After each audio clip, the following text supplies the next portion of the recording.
مسلمان اگر نماز نہیں پڑھتا تو کیا وہ مسلمان ہے یا نہیں؟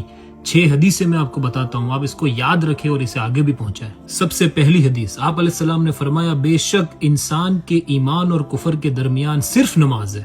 دوسری حدیث، عبداللہ بن مسعود سے روایت ہے کہ جسے یہ پسند ہو کہ وہ اللہ سے کل قیامت کے دن مسلمان ہو کر ملے تو اس سے چاہیے کہ جہاں اذان دی جائے وہاں نماز پڑھے، کیونکہ یہ تمہارے نبی کی سنت ہے، اور اگر تم اسے چھوڑ دو گے تو تم گمراہ ہو جاؤ گے۔ رسول اللہ کے زمانے میں اگر کوئی بیمار بھی ہوتا تو 2 آدمیوں کے سہارے مسجد میں آتا تاکہ وہ جماعت کے ساتھ نماز ادا کر سکے، کہیں ایسا نہ ہو کہ لوگ اسے منافق سمجھے۔ تیسری حدیث، آپ علیہ السلام کے صحابہ اس بات پر اتفاق رکھتے تھے کہ اعمال میں کسی بھی اعمال کو چھوڑنا کفر نہیں ہے سوائے نماز کے۔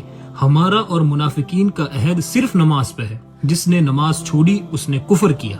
چوتھی حدیث، یہ تو بہت فیمس حدیث ہے، سب کو پتہ ہے۔ آپ علیہ السلام نے فرمایا بچوں کو 7 سال کی عمر تک نماز کا حکم دو، اگر وہ نماز نہ پڑھے تو 10 سال کی عمر میں انہیں سزا بھی دو اور ان کے بستر بھی الگ کر دو۔ نمبر 5، آپ علیہ السلام معاذ بن جبل رضی اللہ تعالیٰ عنہ کو نصیحت کرتے ہوئے آپ نے فرمایا معاذ اللہ کے ساتھ شرک مت کرنا، چاہے لوگ تمہارے ٹکڑے ٹکڑے کر دے، مار دے یا تمہیں آگ میں زندہ جلا دے، کبھی اللہ کے ساتھ شرک مت کرنا۔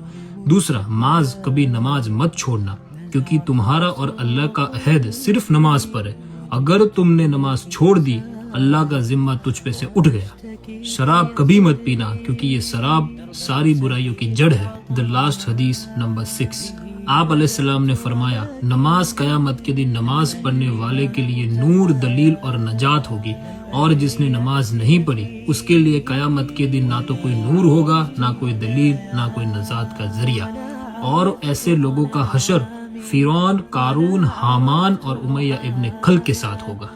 ان 6 حدیثوں سے ہمیں کیا پتا چلتا ہے کہ if you are not praying 5 times a day، اگر آپ 5 ٹائم کی نماز نہیں پڑھ رہے ہو، whether your name is علی، عمر اور عبداللہ، اس سے کوئی فرق نہیں پڑتا، اگر آپ نماز نہیں پڑھتے تو آپ اللہ کے نزدیک مسلمان ہی نہیں ہیں۔ نماز مسلمان کی پہچان ہے۔